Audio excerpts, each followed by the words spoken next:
Interview Dr Choguel Kamega, président du MPR, au journal L'Indépendant. L'Indépendant, le scrutin présidentiel, qui s'est soldé par la victoire du chef de l'État sortant Ibrahim Boubacar Keïta, suscite toujours des contestations. Quelle analyse faites-vous de cette situation? Choguel Kokala-Maïga, je crois avoir donné, tout au long des semaines et mois qui ont suivi l'élection, mon sentiment sur les résultats de cette élection. J'ai dit et répété que je ne me reconnais pas dans les dits résultats. Aujourd'hui, nous sommes à une autre étape de la vie de la nation, qui ne s'arrête pas à une élection. Aujourd'hui, le plus grave danger qui nous menace, si l'on y prend garde, c'est le risque réel de dislocation et de désintégration de notre pays, dans un futur pas aussi lointain. Les mouvements séparatistes et leurs alliés sont parvenus, par toutes sortes de manœuvres, de stratagèmes et soutiens divers, plus ou moins voilés, mais aussi grâce à la déloyauté ou l'incompétence de certains hauts cadres et responsables qui disent agir au nom du Mali, à récupérer ce qu'ils n'ont pu avoir ni par la guerre ni par la diplomatie. Ils ont réussi à imposer à l'État malien leur stratégie, leur agenda, la logique et les outils d'une partition programmée de notre pays à moyen et long terme. Une analyse même sommaire de la situation actuelle montre que, dans les faits et dans la pratique, depuis 2015, les mouvements séparatistes, au fond, n'ont rien concédé à l'État malien qui, malheureusement, en retour, a tout cédé, même des choses qui ne sont pas inscrites dans l'accord issu du processus d'Alger. On n'a pas besoin d'être un spécialiste en stratégie, pour constater qu'aujourd'hui, les régions que les mouvements séparatistes appellent abusivement Azawad, ont de facto acquis leur autonomie. La réalité du pouvoir politique, militaire et économique est dans leurs mains. À titre d'illustration, dans certaines parties des régions de Tombouctou et Kidal, ce sont les cadis des tribunaux islamiques, qui distribuaient la justice sous l'occupation en 2012-2013, qui ont repris du service et tranchent aujourd'hui les litiges. L'État n'existe que de nom, à l'intérieur des limites de la cour du bâtiment du gouvernorat. Sous l'œil complice et bienveillant du gouvernement malien et des forces étrangères, qui disent être venues au Mali, pas pour faire la guerre aux séparatistes et alliés, mais plutôt pour lutter contre le terrorisme ou pour maintenir la paix qui du reste n'existe pas. Alors qu'ils savent bien les liens de complicité négative qui existent entre les mouvements séparatistes et ceux qu'ils disent être venus combattre. Le recouvrement de l'intégrité du territoire national et le rétablissement de l'autorité de l'État sur toute son étendue sont les cadets de leurs préoccupations. Les dirigeants maliens, quant à eux, soutenus et appuyés par les fossoyeurs du Mali, État indépendant et souverain il n'y a pas si longtemps, assurent gaillardement et fièrement, le service après-vente. Pour mieux endormir et tromper le peuple malien, tous les jours, mais plusieurs médias donnent des images et reportages qui distillent l'illusion que tout s'arrange et se normalise petit à petit dans les régions du Nord. Le chef de l'État lui-même contribue à entretenir cette dangereuse illusion, en affirmant avec aplomb dans son adresse du Nouvel An 2019 à la Nation, je cite au début de l'année 2018, « Il n'était pas nombreux ceux qui voyaient un pays capable de restaurer, à nouveau, son autorité sur l'ensemble du pays. » Or lui-même n'a pu aller passer une nuit à Kidal pendant la campagne électorale en juillet 2018, qu'avec l'autorisation expresse et sous la protection des mouvements séparatistes, après avoir versé la somme d'argent qu'ils ont exigée pour l'organisation de son accueil. Le Premier ministre lui-même, quand il s'était rendu à Kidal en 2018, n'a été autorisé qu'à passer 2 heures dans la ville. Il a été accueilli avec les drapeaux de l'Azawad, même dans la salle de réunion qu'il présidait. Des participants exhibaient le drapeau de l'Azawad, alors que celui du Mali y était interdit. Mais l'Ortm a caché cette image aux Maliens. Notre ministre de la Défense ne peut s'y rendre même pour accompagner ses homologues des autres pays qui viennent rendre visite à leur contingent. Le drapeau du Mali est interdit au gouvernorat de Kidal. Dans des zones entières de la région de Mopti, les citoyens sont interdits de regarder la télévision. Dans certaines parties des régions de Gao et Tombouctou, des taxes et impôts sont imposés aux citoyens, qui sont sans défense, et qui sont obligés de payer. L'espoir suscité chez le peuple malien en 2013 avec l'opération Serval et la MINUSMA, s'est peu à peu transformé en désespoir et sentiment de trahison. À ce rythme, et avec de tels discours et états d'esprit, je crains que d'ici 2023, le réveil ne soit douloureux et brutal pour les Maliens, comme en 2012. Le processus de fédéralisme sera à cette échéance devenu irréversible, avec comme finalité, L'indépendance à l'horizon 2025-2030. Et ce après avoir organisé de façon méthodique, sous couvert de diverses réformes administratives et politiques, par étapes successives, par doses homéopathiques, la mise en pièces de l'État unitaire du Mali.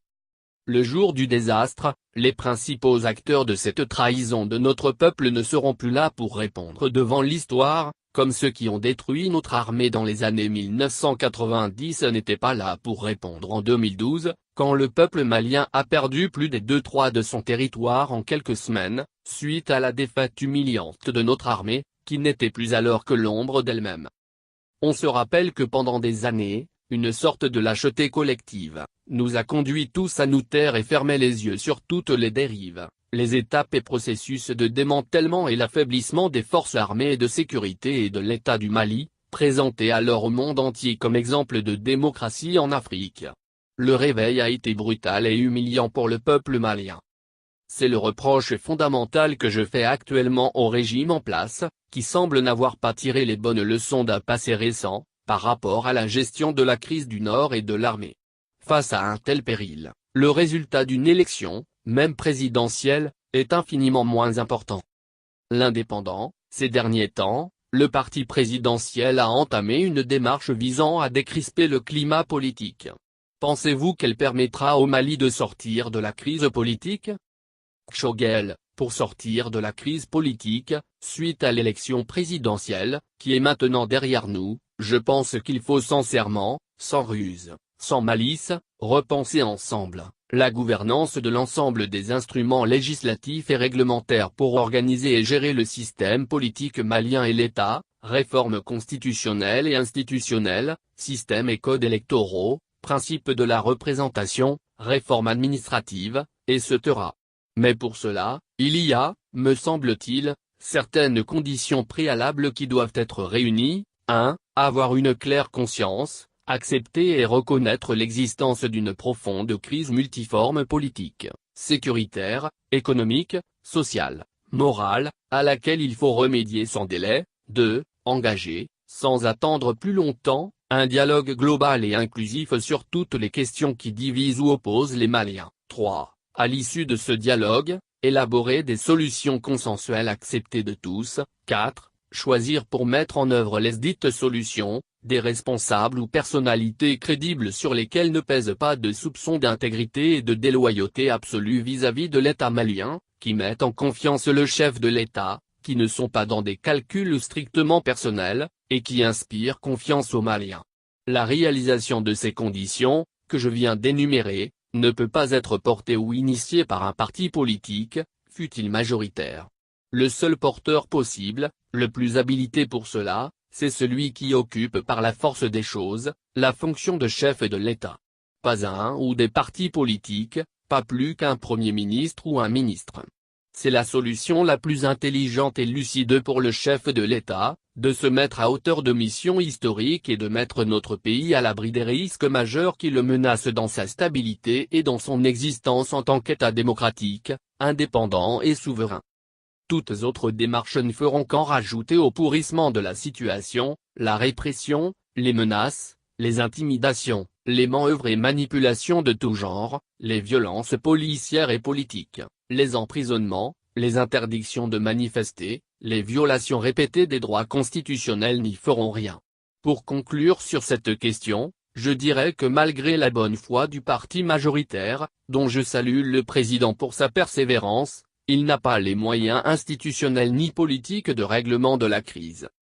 À titre de comparaison, comme nos dirigeants aiment tout copier de la France, il suffit de voir comment, face à la crise des Gilets jaunes, qui est infiniment moins grave que celle que connaît le Mali, Emmanuel Macron s'est comporté. Il a discuté avec toutes les forces politiques et sociales, y compris le Front National, il est ensuite descendu à la base sociale pour discuter directement avec ceux qui contestent sa gestion et dont certains demandent même sa démission.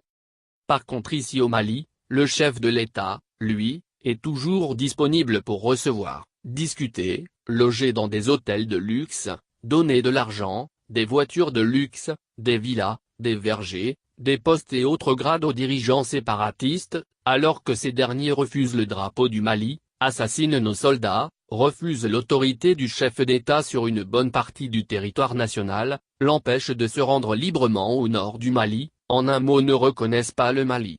Au même moment, il refuse de parler avec son opposition politique, au motif qu'elle conteste son élection. C'est étrange, non? C'est pourquoi, j'ai déjà dit dans une récente interview qu'il faut que le chef de l'État et son chef de gouvernement redescendent sur terre et parler, de bonne foi, sans acrimonie, avec les Maliens de leurs problèmes et soucis réels, pour les écouter et les entendre. L'Indépendant. Plusieurs réformes institutionnelles et politiques, dont la révision de la Constitution, sont annoncées pour cette année. Quelles démarches faut-il entreprendre pour mener à bien ces chantiers? Ou par quelles étapes faut-il conduire ces réformes? Dr Kshogel Kamaïga, pour la réussite de ces réformes, je m'en vais vous donner deux images fortes qui facilitent la compréhension de ce que je propose. Première image. La gouvernance d'un pays est comme un édifice naturel dont l'équilibre naturel repose sur trois piliers qui, ensemble, assurent et garantissent sa stabilité et sa solidité. Le premier et le plus gros pilier est constitué la société civile, le deuxième et moyen pilier est constitué par la majorité politique, le troisième et plus petit pilier est constitué de l'opposition politique. Malgré la différence de taille et de dimension de ces piliers, ils jouent chacun le même rôle dans l'équilibre global de l'édifice. Sans l'un des piliers le plus gros, le moyen ou le petit, l'édifice ne peut pas tenir, il va s'écrouler. C'est pour dire que sans la participation l'opposition politique, aucune réforme crédible ne peut être bâtie de façon viable et durable. Deuxième image. Pour construire un édifice comme la Constitution, il faut, premièrement, un architecte, le chef de l'État, qui définit le plan de l'édifice conformément aux préoccupations du propriétaire de l'édifice qui est le peuple malien. Deuxièmement, un ingénieur qui est chargé de réaliser, de construire suivant le plan élaboré par l'architecte. Troisièmement, il faut des maçons et ouvriers pour la construction. Dans le cas qui nous concerne, le propriétaire de l'édifice, c'est le peuple malien, l'architecte c'est le chef de l'État, l'ingénieur c'est le gouvernement, les maçons ce sont les experts, les ouvriers ce sont les agents de l'administration, les militants des partis politiques et les citoyens qui apporteront, à travers leurs avis, suggestions et leurs votes, chacun sa brique à la construction de l'édifice. Chacun de ces acteurs doit jouer son rôle, et pas celui des autres, sinon l'édifice ne sera pas construit ou sera de mauvaise qualité. Or, dans le cas qui nous concerne, c'est-à-dire la révision de la Constitution, l'architecte le chef de l'État, n'a pas encore dit au nom du propriétaire le peuple, quel genre ou type d'édifice veut-il construire, quel genre de constitution veut-il, ou quelle modification majeure veut-il apporter. Ce sont les maçons, c'est-à-dire les experts, qui ont été directement désignés par l'ingénieur le gouvernement, et présentés au peuple le propriétaire. Ils vont ensuite voir les autres citoyens pour leur demander, quelle modification apporter à la Constitution? Vous convenez avec moi que ça cloche quelque part. Il faut remettre les choses à l'endroit. Pour la deuxième partie de votre question, je crois y avoir déjà répondu à travers vos deux premières questions. L'Indépendant, le Front social est plus que jamais en ébullition, avec, notamment, la grève de Linton, des enseignants de l'école fondamentale, des boulangers et pâtissiers. Comment expliquer cette grogne à répétition? Quelle explication donnez-vous à ces agitations sociales? Dr Kshogel K.Maïga, ces grèves sont l'expression du mécontentement général qui a gagné et continuera de gagner de plus en plus de couches sociales. Le tout sur fond de malaise général, de crise d'autorité, de crédibilité et de légitimité d'un pouvoir, qui n'arrive pas à endiguer la descente aux enfers de pays, crise sécuritaire chronique au nord et au centre, partition programmée du pays, crise politique, crise de confiance, crise morale, mauvaise gestion des ressources financières de l'État. Sinon, tout responsable politique de bonne foi sait que l'État, objectivement, n'a pas les moyens financiers de donner satisfaction à toutes ces revendications catégorielles. L'Indépendant, l'insécurité semble se généraliser avec la recrudescence des assassinats ciblés et des massacres des civils au centre du pays et, même au sein de la capitale, Bamako. Selon vous, qu'est-ce qui est à l'origine de ces accès de violence meurtriers? Et que vous proposeriez-vous pour mettre un terme à ces violences? Dr Kshogel K.Maïga, je crois que la mauvaise gestion, L'approche non stratégique, faite de légèreté, d'incompétence et de laxisme, de la crise au nord du Mali et de l'accord issu du processus d'Alger, le double jeu de certains partenaires internationaux et ses conséquences, sont les principales causes de ce que vous décrivez. Je me suis largement étendu sur la question plus haut. Il y a également une partie de la criminalité, qu'il ne faut pas systématiquement et injustement imputer aux autorités.